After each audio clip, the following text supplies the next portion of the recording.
നമസ്കാരം. എല്ലാവർക്കും ദീക്ഷ യൂട്യൂബ് ക്ലാസ്സിലേക്ക് സ്വാഗതം.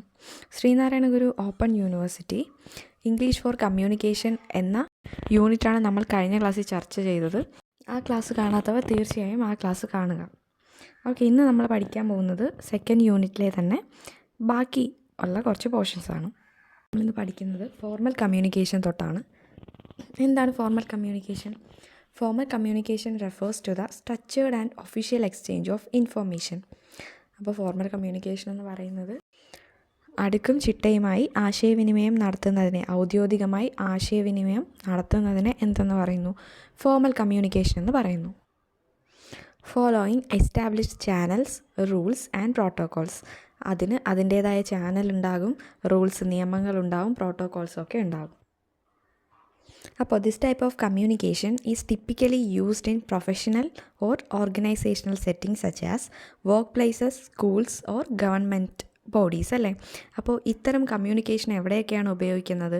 പ്രൊഫഷണൽ ഓർ ഓർഗനൈസേഷണൽ സെറ്റിംഗ്സ്, അതായത് ജോലി സംബന്ധമായ സ്ഥലങ്ങളിൽ, അതുപോലെ വർക്ക് പ്ലേസ് തൊഴിലിടങ്ങളിൽ, സ്കൂൾസ് ഓർ ഗവൺമെൻറ്റൽ ബോഡീസ് അല്ലേ, ഗവൺമെൻറ് കാര്യങ്ങളിലും അതുപോലെ സ്കൂളുകളിലുമൊക്കെയാണ് നമ്മൾ എന്തുപയോഗിക്കുന്നത്? ഫോർമൽ ടൈപ്പ് ഓഫ് കമ്മ്യൂണിക്കേഷൻ ഉപയോഗിക്കുന്നത്.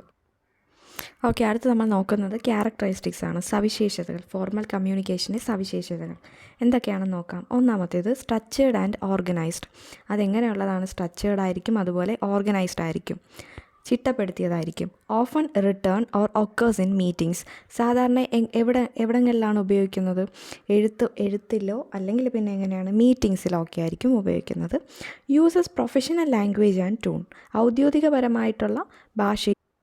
ഔദ്യോഗികപരമായിട്ടുള്ള കാര്യങ്ങൾക്ക് യൂസ് ചെയ്യുന്നത് ഫോർമൽ കമ്മ്യൂണിക്കേഷനാണ്. ഓക്കെ, ഇനി ഫോർമൽ കമ്മ്യൂണിക്കേഷൻ്റെ ഉദാഹരണങ്ങൾ നോക്കാം. Business emails, official letters, reports and presentation, meetings, conference or legal documents. അപ്പോൾ ഇവിടെ എല്ലായിടത്തും ഉപയോഗിക്കുന്നത് ഫോർമൽ ടൈപ്പ് ഓഫ് കമ്മ്യൂണിക്കേഷനാണ്. ഓക്കെ, നമുക്ക് ഫോർമൽ കമ്മ്യൂണിക്കേഷനെ മൂന്നായിട്ട് തരംതിരിക്കാം.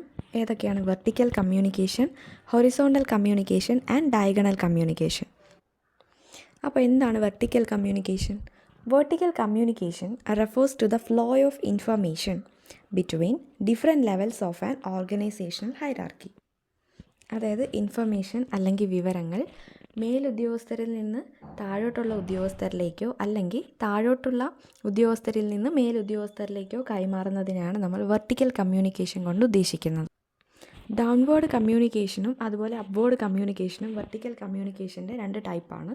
ഒന്നാമത്തേത് ഡൗൺവേർഡ് കമ്മ്യൂണിക്കേഷൻ, അതായത് മേലുദ്യോഗസ്ഥർ കീഴുദ്യോഗസ്ഥർക്ക് പാസ് ചെയ്യുന്ന ഇൻഫർമേഷൻസിനെ നമ്മൾ ഡൗൺവേർഡ് കമ്മ്യൂണിക്കേഷൻ എന്നും, അപ്വേർഡ് കമ്മ്യൂണിക്കേഷൻ എന്ന് പറയുമ്പോൾ കീഴുദ്യോഗസ്ഥർ എന്ത് ചെയ്യുന്നു?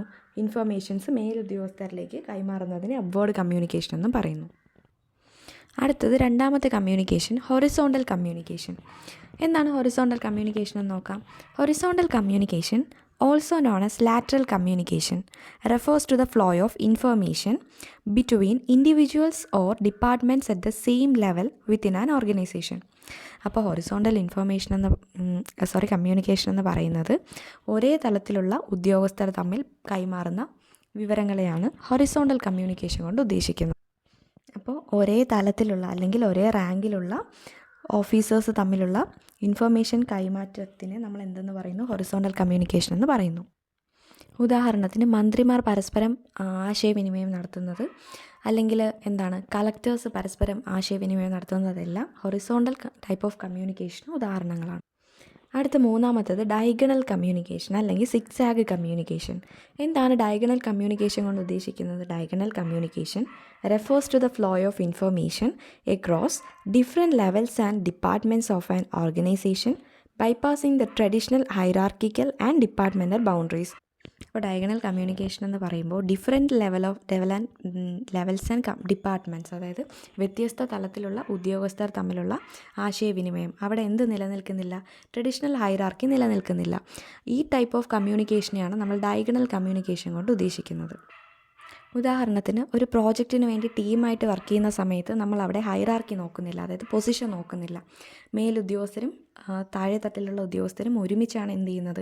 ആ പ്രോജക്റ്റ് സക്സസ്ഫുൾ ആക്കാൻ വേണ്ടിയിട്ട് വർക്ക് ചെയ്യുന്നത്. അവിടെ നടക്കുന്ന ഒഫീഷ്യൽ കമ്മ്യൂണിക്കേഷനാണ് ഏത്? Diagonal communication. നമ്മളിപ്പോൾ ഡിസ്കസ് ചെയ്തത് ഫോർമൽ ടൈപ്പ് ഓഫ് കമ്മ്യൂണിക്കേഷനിൽ ഡിഫറെൻറ്റ് ടൈപ്പ് ഓഫ് കമ്മ്യൂണിക്കേഷൻസ് ആണ്. അടുത്ത് നമ്മൾ ഡിസ്കസ് ചെയ്യാൻ പോകുന്നത് ഇൻഫോർമൽ കമ്മ്യൂണിക്കേഷനാണ്. ഓക്കെ, ഇൻഫോർമൽ നോക്കാം. Informal communication refers to the casual and unofficial exchange of information that occurs outside the formal organisational channels and structures. അതായത് നമ്മൾ ഫോർമൽ കമ്മ്യൂണിക്കേഷനിൽ പഠിച്ച പോലെ ഒരു official type of information exchange അല്ല. ഇവിടെ എന്താണ്, തികച്ചും അനൗദ്യോഗികപരമായിട്ട് നമ്മൾ നമ്മുടെ വിവരങ്ങൾ കൈമാറുന്ന തരത്തിലുള്ള കമ്മ്യൂണിക്കേഷനാണ് ഇത് ഇൻഫോർമൽ കമ്മ്യൂണിക്കേഷൻ. ഉദാഹരണത്തിന് നമ്മൾ സുഹൃത്തുക്കളോട് സംസാരിക്കുമ്പോൾ അല്ലെങ്കിൽ നമ്മൾ ഫാമിലി മെമ്പേഴ്സുമായിട്ട് സംസാരിക്കുമ്പോഴൊക്കെ എങ്ങനെയാണ്, ഫോർമൽ അല്ല, തികച്ചും ഇൻഫോർമലായിട്ടല്ലേ സംസാരിക്കുക. അപ്പോൾ ആ ടൈപ്പാണ് ഇൻഫോർമൽ കമ്മ്യൂണിക്കേഷൻ. ഇനി എന്തൊക്കെയാണ് അതിൻ്റെ സവിശേഷതകളെന്ന് നോക്കാം. Characteristics: flexible and relaxed in tone. എന്താണ്, നമ്മൾ വളരെ ഫ്ലെക്സിബിളായിട്ട് അവരെ കൂടെ ചേർന്നിരുന്ന് സംസാരിക്കുന്നതാണ് അല്ലേ. അപ്പം അവരുടെ രീതിക്ക് നമുക്ക് നമ്മുടെ കംഫർട്ട് സോണിൽ ഇരുന്ന് സംസാരിക്കാം. May involve jokes, casual languages and personal topics. അപ്പം നമ്മൾ അവിടെ എന്തൊക്കെ സംസാരിക്കാറുണ്ട്, ജോക്സ് പറയാറുണ്ട്, കാഷ്വൽ ലാംഗ്വേജ് നമ്മളേതായ ഭാഷയിലാണ് സംസാരിക്കുന്നത് അല്ലേ, തികച്ചും അൺഒഫീഷ്യലാണ്. അപ്പോൾ കമ്മ്യൂണിക്കേഷൻ എറ്റിക്കറ്റാണ് അടുത്ത് നമ്മൾ പഠിക്കാൻ പോകുന്നത്. Communication etiquette refers to the accepted norms and manners of communication. Communication നടത്തുമ്പോൾ നമ്മൾ പാലിക്കേണ്ട നിയമങ്ങൾ അല്ലെങ്കിൽ മാന്യതയാണ് കമ്മ്യൂണിക്കേഷൻ എറ്റിക്കേറ്റ് കൊണ്ട് ഉദ്ദേശിക്കുന്നത്. കമ്മ്യൂണിക്കേഷൻ നടത്തുന്ന സമയത്ത് നമ്മൾ ശ്രദ്ധിക്കേണ്ട എറ്റിക്കേറ്റ്സ്, മര്യാദകൾ എന്തൊക്കെയാണെന്ന് നോക്കാം.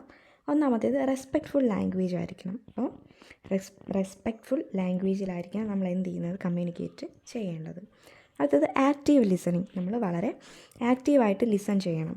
അതായത് നമ്മളോട് സ്പീക്കർ പറയുന്ന വിഷയം നമ്മളെങ്ങനെ വളരെ ജെന്യുവനായിട്ട് ഇൻട്രസ്റ്റോട് കൂടി കേൾക്കണം. അവർക്ക് തിരിച്ച് നമ്മളെ റെസ്പോൺസ്, അതായത് നമ്മൾ ഫീഡ്ബാക്ക് കൊടുക്കുക.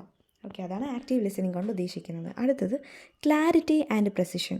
നമ്മൾ എങ്ങനെയായിരിക്കണം കമ്മ്യൂണിക്കേറ്റ് ചെയ്യേണ്ടത്, ക്ലിയർ ആയിരിക്കണം, വളരെ ക്ലിയർ ആയിട്ടും കൺസൈസ്ലി എന്ന് പറയുമ്പോൾ ചുരുങ്ങിയ വാക്കുകൾ ഉപയോഗിച്ച് വളരെ ക്ലാരിറ്റിയോടുകൂടിയും ക്ലിയർ ആയിട്ടുമായിരിക്കണം എന്ത് നടത്തേണ്ടത്, കമ്മ്യൂണിക്കേഷൻ നടത്തേണ്ടത്. അടുത്തത് ബോഡി ലാംഗ്വേജ്.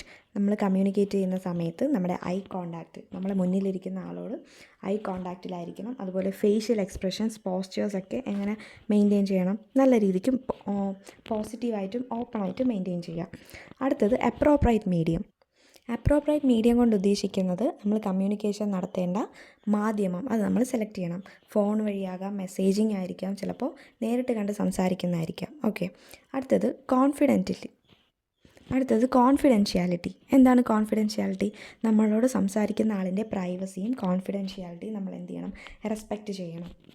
അടുത്ത എന്തൊക്കെയാണ്, പൊളൈറ്റ്നെസ് ആൻഡ് പ്രൊഫഷണലിസം. അടുത്തത് പഞ്ച്വാലിറ്റി, നമ്മൾ പഞ്ച്വാലിറ്റി കീപ്പ് ചെയ്യണം. Okay, respectful listening. അടുത്തത് ടോൺ ആൻഡ് ലാംഗ്വേജ്. പിന്നെ എന്താണ്, എമ്പതി.